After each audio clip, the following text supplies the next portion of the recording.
¿Qué tal, amigos? Pues otra vez en este programa de televisión objetiva para dar información y datos objetivos sobre todo acerca de los sismos. Y está con nosotros ahora el ingeniero Juan Manuel Espinosa Arana. Él es el director de una institución maravillosa que se llama CIRES, que va a ver usted nada más de qué se trata esto. Y pues, ingeniero, muchísimas gracias. Hola, gracias por la venir. entrevista. Qué amable. Gracias por el tiempo, gracias por ser tan ameno además. Entonces, No, al contrario. vamos a iniciar porque el chiste de esto es acabar con la ignorancia que tenemos para emitir un juicio.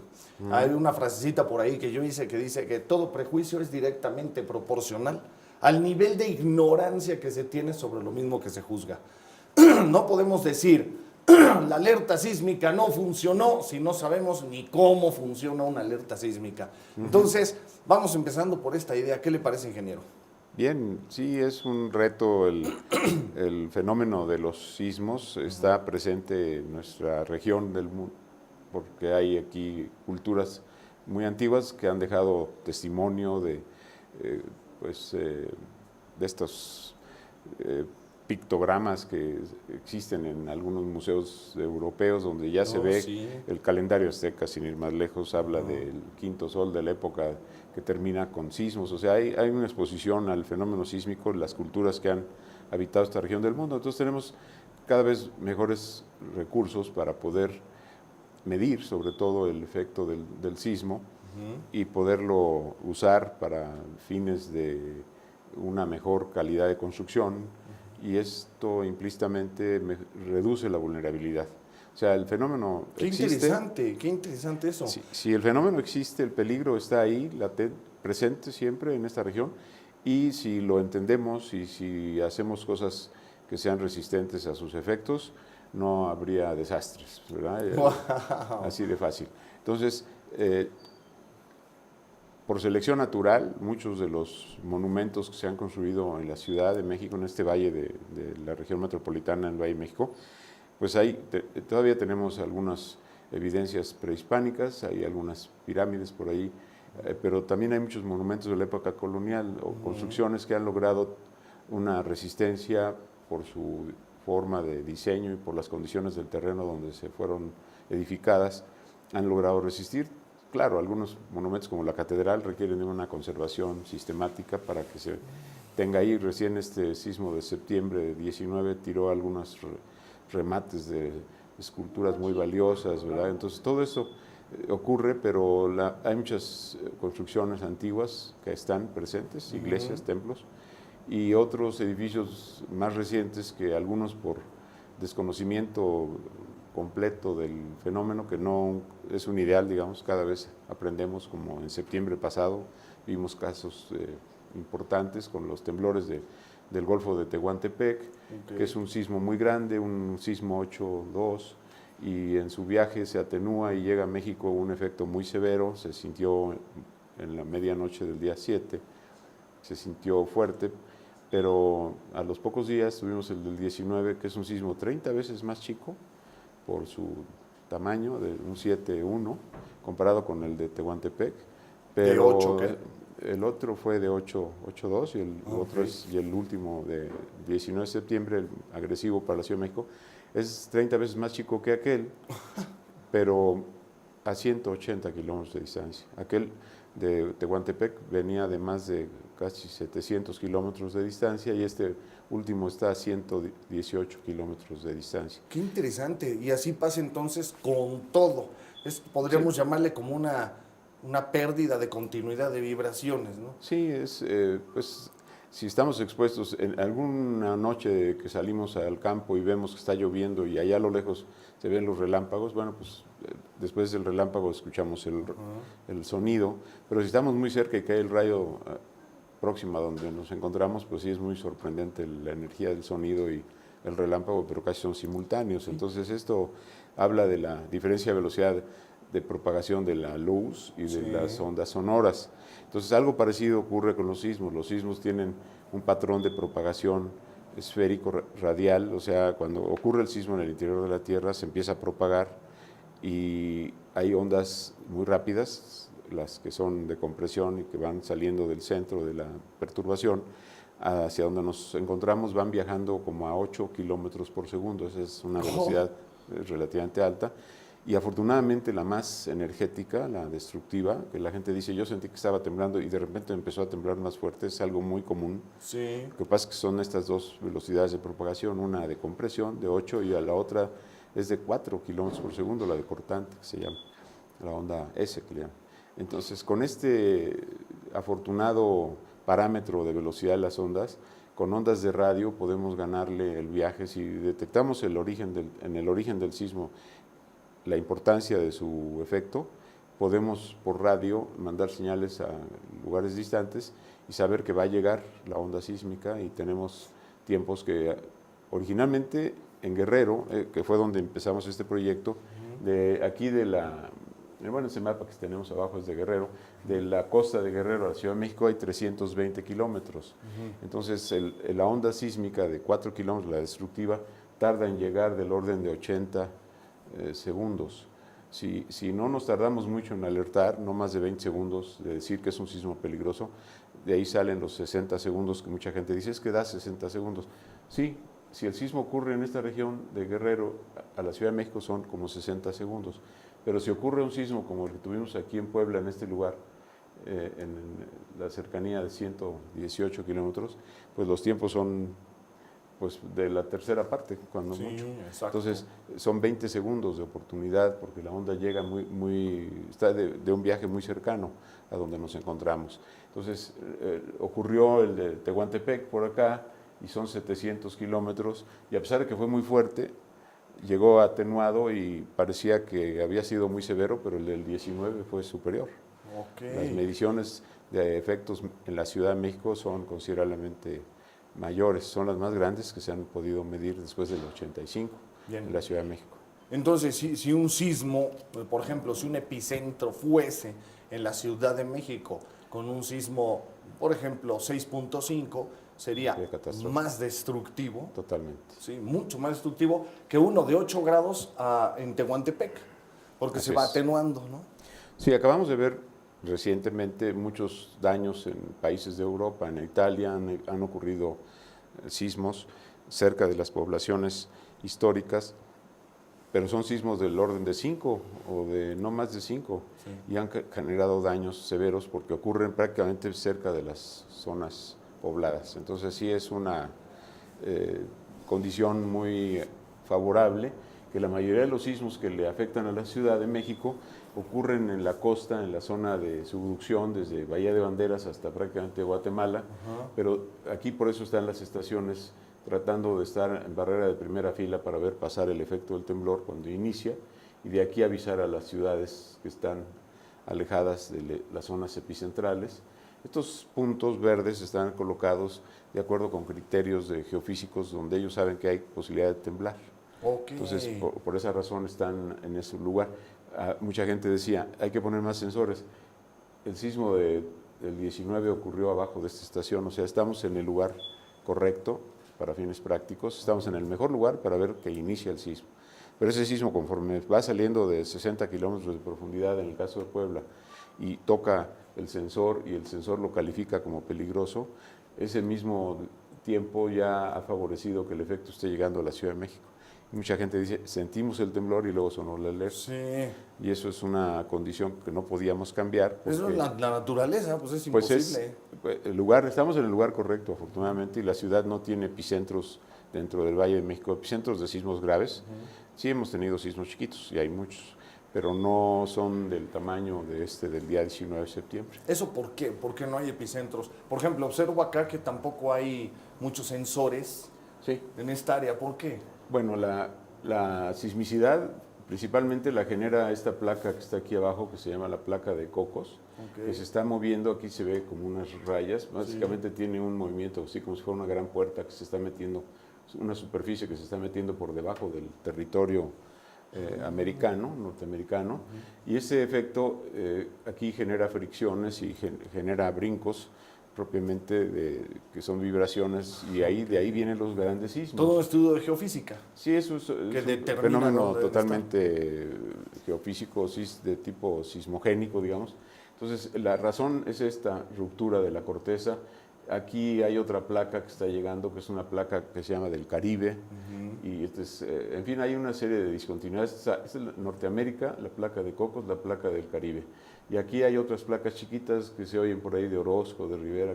Son placas que están en estas regiones y cada una de ellas tiene diferente régimen de desplazamiento, chocando entre ellas. Okay. Entonces son inferencias que se hacen de los estudios de sismicidad que se hacen desde principios del siglo pasado. En la época de don Porfirio se puso un aparato para medir, Tacubaya, vayan y pidan permiso de que los dejen firmar. Es un aparato que vale la pena conocer. Tiene en un cuarto muy grande está un gran tonel lleno de un lastre, que son piedras básicamente, pero pesa 15 toneladas la masa esta. Y con eso, cuando hay una vibración en el suelo, esa masa con su inercia hace que se muevan algunas agujas que están grabando en un papel. Es un papel ahumado, inclusive es una cosa que es digna de conocer. ¿En dónde está? En Tacubaya, en el observatorio aquí, cerca de donde está la Prepa 4, creo que se llama. Pero sí es un lugar importante porque dentro de estos afanes, ahí está el primer instrumento que mide sismos en México. Entonces es un referente, ¿sí? Y vale la pena conocerlo. Y ahora, pues ya en los tiempos modernos tenemos instrumentos que evitan el comentario de que se les volaron las agujas al sismógrafo de Tacubaya. Se movió tanto que se brincaban del papel. Entonces eso impedía que la utilidad del registro fuera plena porque ya estaba saturado el registro. Pero bueno, estos instrumentos en esta región, dada la sismicidad, que es relativamente profunda, como de unos 20 kilómetros, 20, 30, estas estaciones en algunos lugares están más o menos cada 20, 30 kilómetros separadas. Y conforme se aleja uno de la costa, esta misma placa que se está yendo por debajo se empieza a doblar y se va yendo hacia el interior de la Tierra. Entonces ese fenómeno ocurre más o menos en el paralelo 18. Aquí hay una banda, aquí está el Nevado de Colima y para acá venimos hasta los Tuxtlas. Entonces esto es la evidencia de que hay una deformación de la placa que se está licuando nuevamente, una placa que es sólida, que va por debajo, se empieza a ir al interior de la Tierra y cambia de fase el material. Entonces hacia el material magmático. Se vuelve, sí, exacto. Y ese material, al cambiar de fase, genera vapores y genera flujos. Y entonces por aquí hay un montón de balnearios de aguas termales, hay volcanes, en fin, hay toda una evidencia geológica muy valiosa, muy importante de observar desde los volcanes y geotermia aquí en Michoacán, hay plantas geotérmicas, en fin, es todo un catálogo. Un corredor donde hay este tipo de evidencias, ¿verdad? Tenemos el Chitle dentro del Valle de México, que ese es otro fenómeno volcánico. Aquí en esta zona tenemos una región con volcanes, con el Nevado de Toluca, en fin, son evidencias que están ahí hablando de la peligrosidad o de las amenazas del fenómeno natural, ¿no? El volcán del Popocatépetl que está haciendo erupción en esta época, desde el 94, empezó en 1994, empezó a hacer y que probablemente ha estado activo toda la vida, ¿no? Pues sí, así se llama, Popocatépetl, es una voz náhuatl, ¿no? Que así está. Pues esa es la cultura, le llamaron, ¿no? Pues es la cultura que tenemos, entonces no la podemos dejar de lado. Pero bueno, todo esto ya con instrumentos modernos, tenemos detectores de vibración. Si la vibración supera ciertos valores de peligrosidad, la alerta ocurre, como hemos podido ver en repetidas ocasiones, ¿no? ¿Un temblor de 4.5 dispara la alerta sísmica? Pues ahora habría que ver porque en esta región donde iniciamos, en Guerrero, un sismo arriba de 5 ya genera efectos en el Valle de México. La gente dice, yo sí sentí que tembló. No en todo el Valle de México, porque si vivo en la zona de la montaña o en terrenos firmes, el terreno se comporta con menos sensibilidad. Entonces, y el mismo sismo en terreno blando genera estos efectos que la gente acusa. Entonces hay división dividida, ¿no? Opinión dividida. Dice, no, pues tenemos la sensibilidad de cada lugar del Valle de México, que es un gran cóctel. Okay. Pero bueno, un sismo arriba de 6. Perdón, el gran cóctel es por los tipos la calidad de suelo. del suelo, sí, claro. Uno más duro, uno más blando. Y hay toda una gama de grises ahí, desde lo muy firme hasta lo muy suave. Y el muy blando es que puede ser destructivo y se puede sentir bastante. No necesariamente, hay que conocerlo porque podemos construir igual un edificio alto, pero nomás pongo pilotes a la capa dura y ahí hay edificios. En el Paseo de la Reforma tenemos suelos blandos y no edificios altos y están cimentados. Exacto, porque tienen tecnología de ese calibre para que el edificio no sea vulnerado. Con esto que usted comenta, ¿podríamos decir entonces que las construcciones que se han caído en realidad es porque no están cumpliendo con la norma de construcción? Sí, tuvimos el efecto más notable en el 85. Tuvimos muchos daños. El sismo fue aquí en Michoacán, en esta zona, a 400 kilómetros de distancia. Entonces, relativamente cerca el sismo y muy grande, arriba de 8.1. Entonces, ese sismo generó los efectos que conocemos, pero algunas construcciones resistieron, junto a otras que se cayeron. Sí. Entonces, hay un diseño histórico aparentemente más adecuado y otros modernos tratando de hacer economías o haciendo algunas inferencias, pues quedan sensibles y pensamos que no, pero llega el sismo y nos demuestra que no estaban suficientemente bien hechos. Pero no teníamos datos para diseñar porque no había instrumentos para medir. Uno de nuestros quehaceres es operar en el Valle de México instrumentos, tenemos más de casi 100 que están cubriendo la mancha urbana y en casos como los sismos de septiembre recientes ya tenemos una colección de datos muy valioso, que esa colección muy valiosa se estudia y se puede revisar si la norma de construcción estaba razonablemente adecuada para resistir. Pareciera que lo que tenemos, tristemente, ya nos alcanzó la realidad. Sí. La norma de construcción que se corrigió en el 85 es adecuada. Hay opiniones... Perdón, nada más ahí. Para profundizar un poco. Antes de 1985, la norma de construcción no estaba diseñada para soportar sismos como el de 85. En parte, esa es la razón. Pero habíamos tenido el sismo de la caída del Ángel. Ah, sí. Y se hizo ¿57? Sí, en 57. Y se hizo una mejora del reglamento de construcción. Sin embargo, pues estamos diseñando contra los efectos de la naturaleza que empezamos a conocer y a registrar. Entonces, no había antes de 1910 aparatos para medir y se construía. Y hay testimonios de construcciones que han resistido. Sí. Tal vez no son adecuadas para vivir ahí o para tener mejores espacios, pero han resistido. Entonces hay un diseño afortunado para la condición del suelo y para los sismos históricos. Okay. Pero recientemente ya con la demanda de espacio y todo se van haciendo obras que requieren de un diseño muy cuidado y se diseña con lo que se tiene de conocimiento. ¿Sí? Entonces ahora el sismo del 85 dejó un testimonio en un instrumento cerca de un edificio que se cayó, que es el registro que se llama del Centro Scope, el de la SCT, es un acelerograma famoso, el de la SCT. Este dato muestra que el efecto de ese sismo superó con mucho lo que se propuso de norma de construcción después del 57. Okay. Entonces explica por qué se cayeron las casas, no justifica finalmente, pero por lo menos sabemos. Explica, y eso es lo importante. Sabemos por ahí va. Entonces de ahí se propone después del 85 que se haga un sistema de medición de efectos en la ciudad. Es uno de nuestros trabajos. Están los instrumentos dispuestos, más de 100 en esta zona. Okay. Entonces con eso varias instituciones, nosotros entre ellas, tenemos la misión de medir y de tener datos duros, que se llaman, para que se hagan normas de construcción más adecuadas.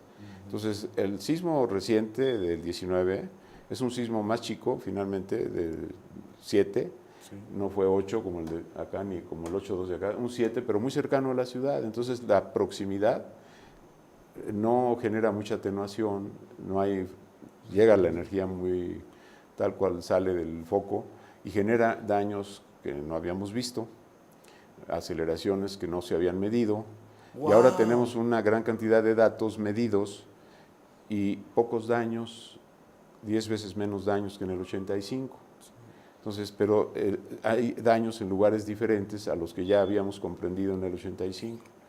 El sismo medido en esta oportunidad generó efectos un poco diferentes por su cercanía, entonces eso es un nuevo conocimiento que también nos da cierta tranquilidad, que lo tenemos razonablemente medido en muchos lugares de la ciudad. Entonces el reglamento no está mal, y lo triste que sabemos es que lo que se cayó en muchos casos es porque no fue bien construido de acuerdo con la norma, por corrupción, por ignorancia o por lo que sea, pero bueno. O la carencia de ética, ¿no?, del constructor que quiere ahorrarse unos pesos. El problema por ahí se debe de ver con más cuidado, o sea, los conocimientos del fenómeno, la calidad de los diseños han sido bastante adecuados, pero tristemente se nos hace ver que no hubo revisión, que se omitieron cosas.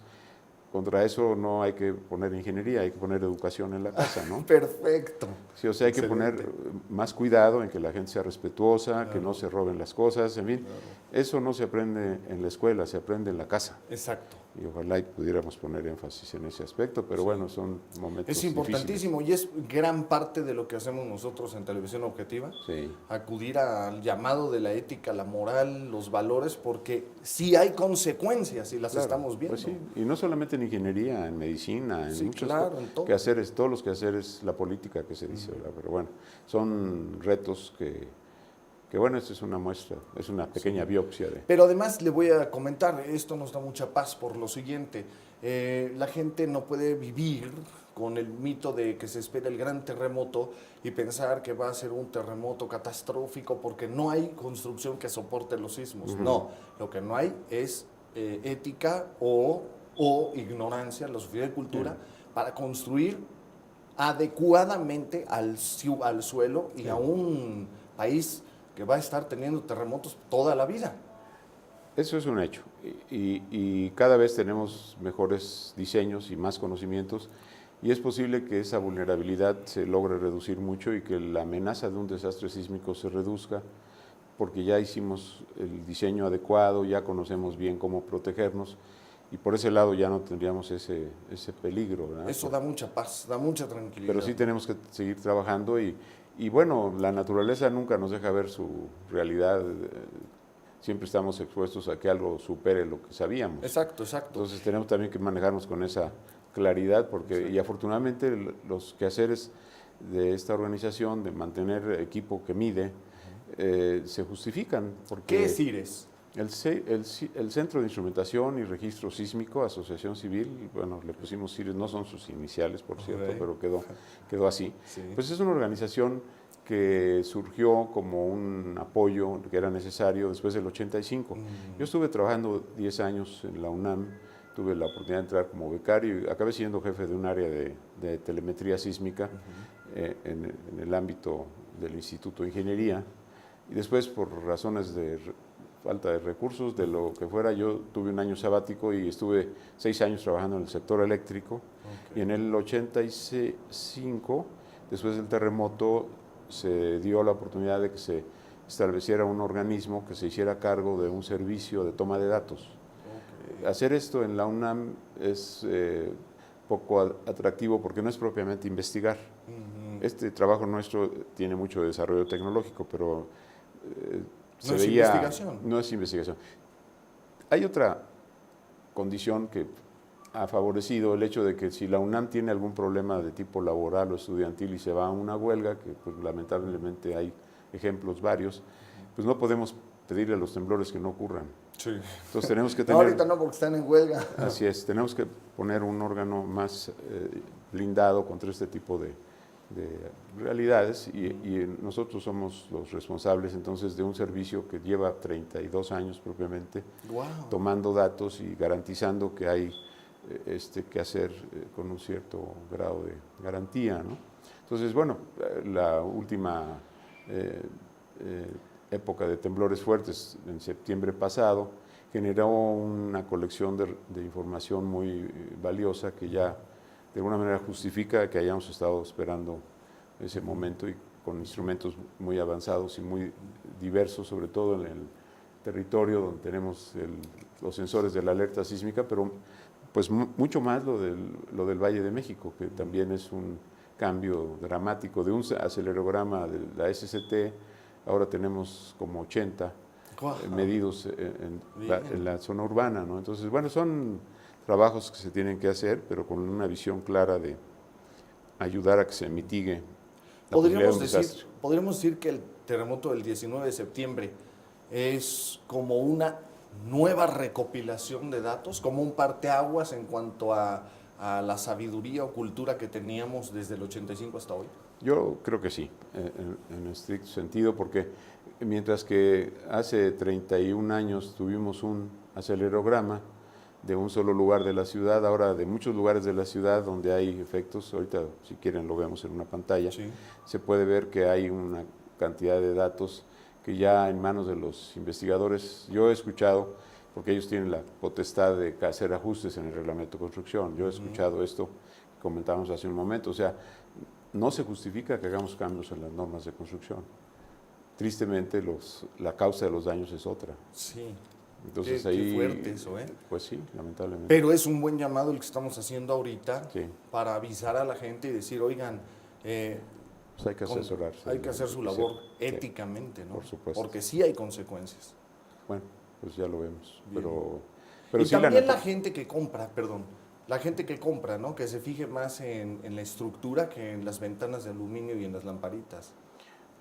Bueno, no todos tenemos la especialidad o el afán de la ingeniería, ¿no? De buscar cosas.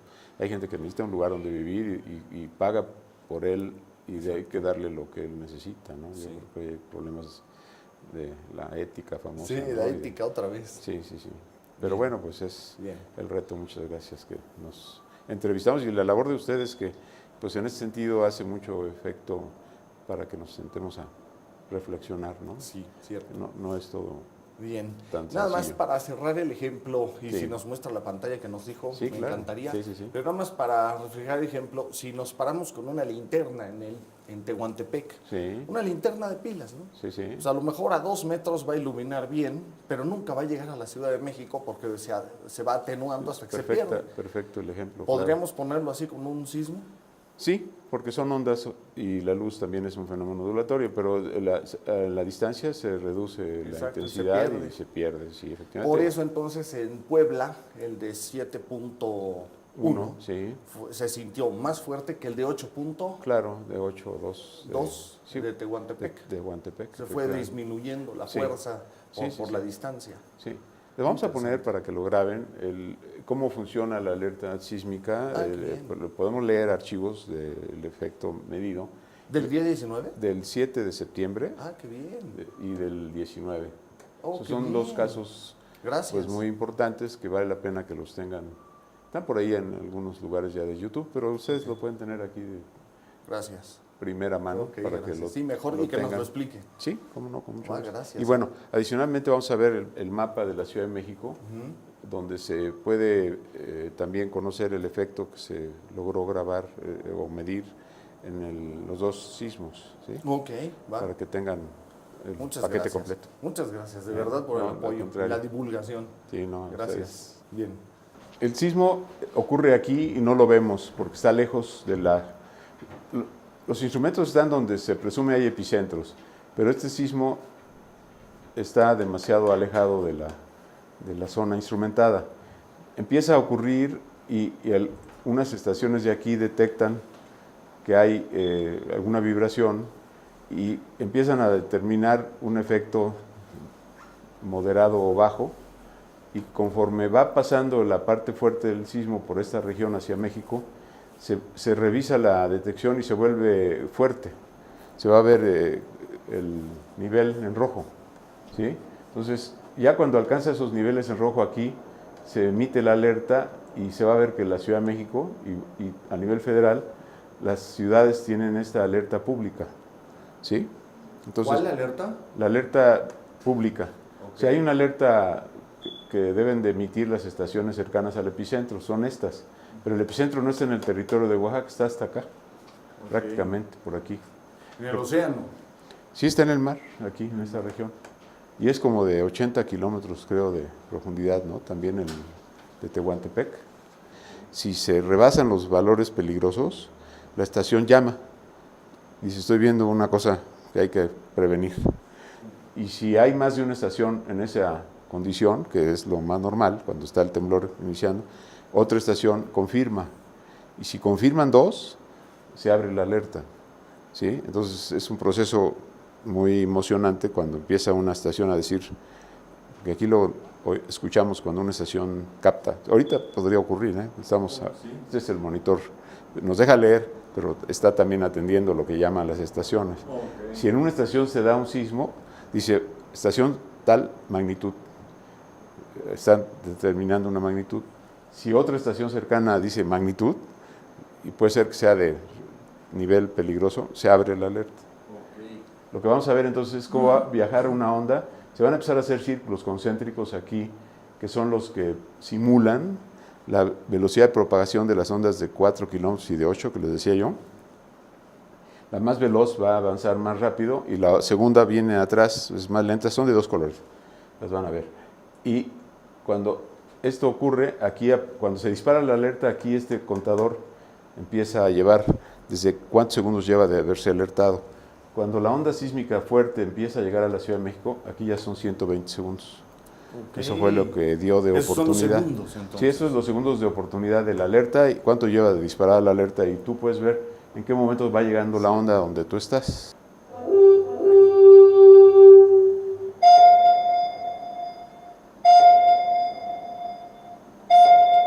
Los mensajes son estos. Están llegando. De las estaciones de campo se están viendo esos mensajes. Y ahí se ve la propagación de las ondas sísmicas. La veloz es la más amplia y la otra todavía un círculo más chico. ¿Qué está pasando? Pues aquí está el efecto medido en estas estaciones. Suponiendo que fuera aquí el epicentro, ajá, ya se está viendo, aquí ya se alertó la ciudad de Oaxaca y ya se alertó la ciudad. ¿Sí? Y apenas llevamos 47 segundos de haber alertado, de haber iniciado el proceso de alertamiento. ¿Ese fue el del día? 7. En la noche, a medianoche. Okay.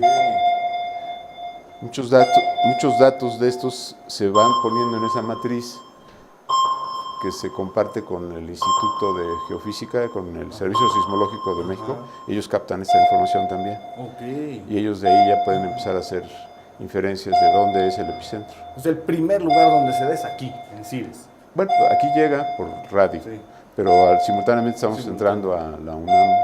Tenemos acuerdos con ellos, por supuesto, para que ellos también conozcan. ¿Y Senapred? El Senapred, sí. Pero bueno, el Senapred tiene conocimiento de la UNAM. Okay. Sí, el Senapred tiene algunos servicios de observación, el volcán, okay, pero básicamente la parte sismológica la lleva Geofísica, el Servicio Sismológico Nacional. Y en la onda la primera que vemos esta onda ya va a llegar a la Ciudad de México, son 100 segundos. Ok. ¿Sí? Y todavía no llega, ya pasó por Oaxaca, por Puebla y aquí apenas está entrando al Valle. ¿Es la destructiva? Esa es la parte que se sintió fuerte. ¿Sí? Ahí se va a detener porque dura 120 segundos el proceso de lectura. Debe de hacer un... No, este se sigue. Hay otra modalidad del monitor que se cierra a esta región. Nos deja estos circulitos. Okay. Pero bueno, ahí vieron cómo es el proceso del viaje de la onda. Que esta onda llegó a San Luis Potosí, por cierto. Bueno, esta no, la del temblor de Puebla. Pero bueno, ese es el resultado de ese sismo, que es muy importante. Y ese generó, luego vamos a ver acá la pantalla de la ciudad, ajá, para que vean la colección de datos que generó este temblor. Okay, que se lo editan, luego le complementan, ¿no? Sí. Y bueno, podemos ver el nuevo, el del 19, Roberto. Sí. Ahí lo que vimos fue el epicentro en Tehuantepec. Sí, el epicentro no se ve porque el epicentro es acá en el mar. Ajá. Las estaciones más cercanas son las que la registran.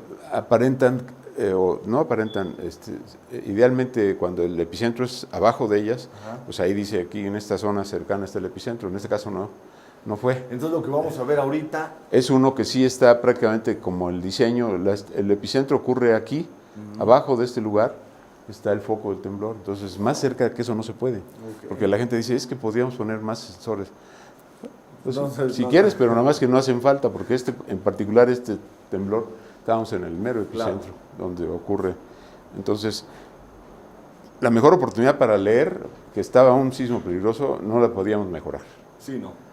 Estamos prácticamente. Imposible. Y otras, y como viene de muy profundo y aquí hay menos de 50, 60 kilómetros, pues cuando sale la esfera y se ensancha el efecto, le pega a la estación que está aquí y a las adyacentes también muy rápido. Fue perfecto. Entonces lugar. está idealmente ubicado. Sí.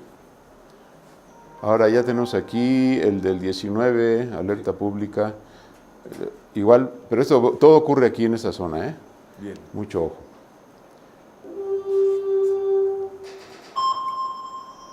Sí, es inmediato. Sí, totalmente. Y aquí ya se va a disparar la ciudad. Ya, con estas determinaciones ya se dio la alerta aquí. Ahí se y luego empezó se abre a sentir. nivel federal también.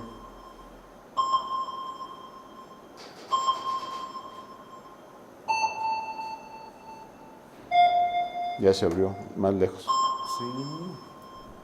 Wow. Y allá ya está sonando la alerta sísmica y la Apenas. verde todavía no llega. Sí, claro. Sí, no. ¿No? La frecuencia veloz todavía no llega. Pero es por la distancia en La kilómetros. distancia, sí, ahí se ve. O sea, Sí. cuando se escucha la alerta es muy importante poder tener este mapa a la vista. Ok. Porque ahora suena la alerta y sí saben uno que va a temblar, pero ¿de dónde es el epicentro? Sí, entonces Sí. como cortesía, como un complemento de la información, conviene tener este mapa en su los teléfono. espectaculares, en el teléfono o en los espectaculares que hay en la ciudad. Hay mapas que tienen tableros electrónicos y ahí se podría buscar la posibilidad de que se Llegó apoye. hasta Veracruz y atravesó al mar. Sí, aquí en Oaxaca dio como 60 segundos y apenas ya pasó aquí por Morelia. Sí, pero el efecto fue muy severo en la cercanía. Aquí se ve todo rojo. Sí. Todo esto se ve considerado sismo fuerte, pero las primeras en medirlo son las primeras que alertan. Y el efecto se va propagando, pero eso ya pues es anecdótico. Sí. Lo vamos tenemos el registro, pero lo importante ya ocurrió, que fue alertar. ¿Verdad? Y la onda amarilla sigue viajando entonces. Sí, no, es la más energética. Ya el efecto no alcanza ni siquiera a disparar los sensores de esta zona. Ok. Los sensores, aquí está el efecto en la costa, se sintió leve. O sea, se va atenuando Sí, poco a poco exacto. por la distancia. Lo que decíamos. No te cortó. Bueno, y la matriz de datos que se emite por el sistema, pues sigue siendo transmitida. Estos datos se van llenando en el proceso. Okay. Eso, conforme las estaciones miden, se va haciendo un conocimiento. Las estaciones mandan datos, son transmisiones muy breves, solo datos calculados, que se ve. ¿Qué datos tenemos? ¿Qué datos tenemos ahí? ¿Perdón? Eran los segundos. Sí, bueno, son los rangos medidos. Es un sismo de gran. En el proceso de medición se empieza a ver el sismo y cuando ya está uno viendo un sismo importante, los 3 segundos iniciales se usan para hacer una determinación, que es la más rápida, que solo toma 3 segundos. Okay. Con esos 3 segundos ya puede uno eventualmente tener un conocimiento de la peligrosidad del temblor. En 2 estaciones o en 3, el proceso es igual, rápido, de 3 segundos. Y con eso se puede hacer el alertamiento. Okay. Cuando llega la onda amarilla, se puede hacer otro corte de qué tamaño se está viendo después de esperar a que llegara la onda amarilla en la misma estación. Sí, si estoy muy lejos, pues igual la ventaja existe. Y luego me puedo esperar el doble de ese tiempo, que es lo que hacemos aquí en la costa de Guerrero. Para la Ciudad de México estamos muy lejos, no nos toma nunca más de 20 segundos. Okay. Por eso los 80 segundos le quitamos 20 del análisis y quedan 60 segundos de tiempo de alerta. Con un algoritmo que es relativamente lento, porque se espera haber mucho del conocimiento del efecto del temblor. Okay. Pero este proceso en esta región para la Ciudad de México es bueno. Cuando se hizo el sistema de Oaxaca, uno de los retos importantes es que en la ciudad de Oaxaca hay epicentros de sismos grandes. Ok. Entonces ahí no tenemos, es un poco lo que nos pasó ahora, pero es peor en Oaxaca porque bajo de Oaxaca sí hay epicentros de sismos de gran tamaño. Entonces ahí lo que hacemos es que con los primeros 3 segundos de la energía que está saliendo del suelo, podemos definir que sí va a ser fuerte y alertamos ya con 3 segundos de retraso para fines prácticos. Pero todavía faltan como unos 10 para que llegue el efecto fuerte, porque viene de profundidades del orden de los 100 kilómetros. Son más profundos todavía ahí. Entonces, acá este fue de 80, 60 kilómetros de profundidad le damos, y acá tenemos de 100. Es más profundo el efecto. Entonces son problemas de análisis numérico que no podemos simplificar, y la relatividad de dónde estoy y de dónde es el epicentro. Hay una función para poder difundir los avisos que se registran, que ustedes pueden ir a CIRES como tal en Google, y aparece cires.org.mx, y en ese servicio nosotros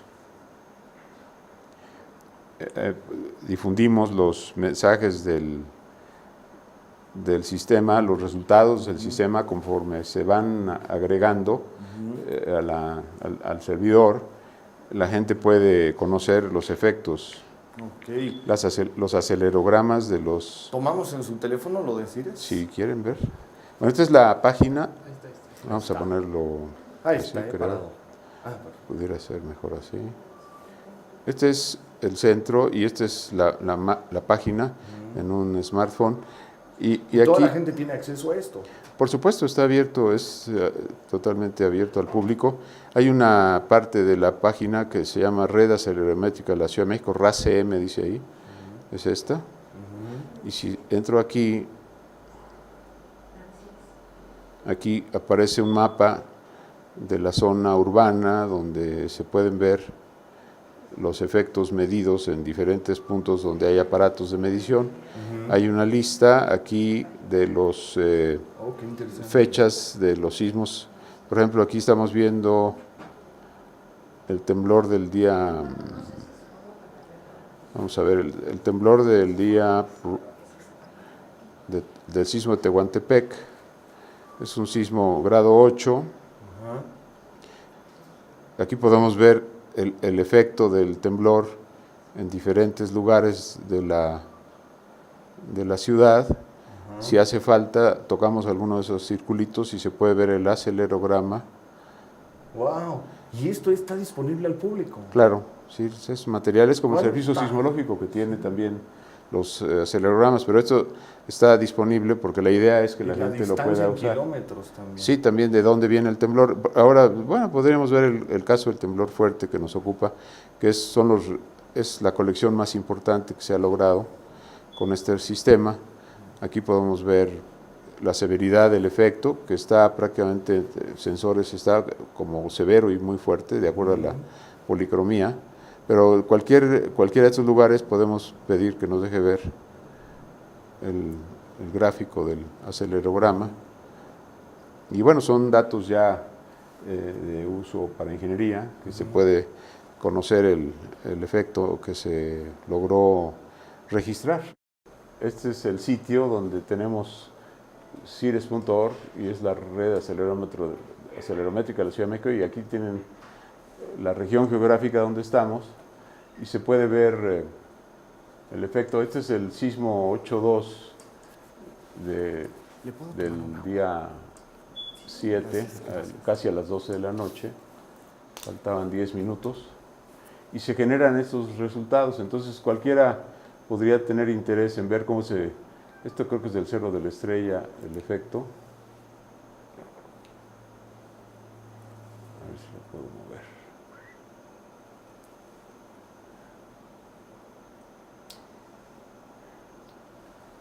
El efecto es, para que vean lo caprichoso, es una escala de 9 centímetros sobre el segundo al cuadrado. Ese es el registro medido en ese temblor en ese lugar de la ciudad, podríamos ver otro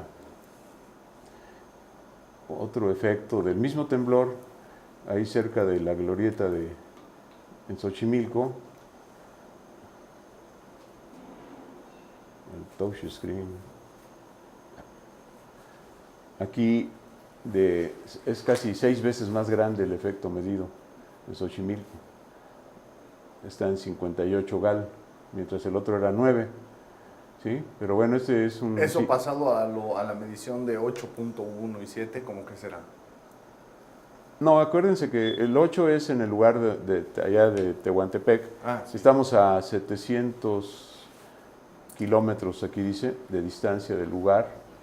¿Sí? El foco aquel fue a 60 kilómetros de profundidad. El tamaño del temblor fue de 8.2. ¿Sí? Entonces, bueno, esta es una cosa importante de considerar, porque el sismo fue muy lejano para la Ciudad de México. Claro. Y el efecto medido en la Ciudad de México es en unidades de ingeniería de centímetros sobre segundo al cuadrado. Y algo parecido a la escala de Mercalli sería esto. ¿Cómo lo sentiste? Pues muy severo, muy fuerte, moderado o muy débil. ¿Sí? Eso es ya muy del nivel de intensidad. Okay. ¿Sí? Pero los otros son medidas de tipo acelerométrico. Aquí ya no sé, estoy rompiendo clavijas, perdón. Entonces, bueno, aquí es este efecto. En este mismo lugar donde acabamos de medir, por ejemplo, este lugar es importante. Aquí hay, comparado con el Cerro de la Estrella, una aceleración muy chiquita, pero es como 4 veces más. ¿Sí? Pero ahora fíjense, vamos a ver el sismo cercano, del 19. Aquí la tonalidad de los efectos ya es la más alta que hemos medido, se ve casi todo en rojo y en ocre. Está efectos fuertes y severos, ¿sí? Sí. Y en el Cerro de la Estrella, donde estábamos viendo que eran apenas 9 Gals, se tienen 73 Gals. Wow. Gal es la unidad de medida. Es la unidad de centímetros sobre segundo al cuadrado. El anterior estábamos viendo que estaba en este intervalo, y ahora está en el intervalo de 70, está como muy fuerte.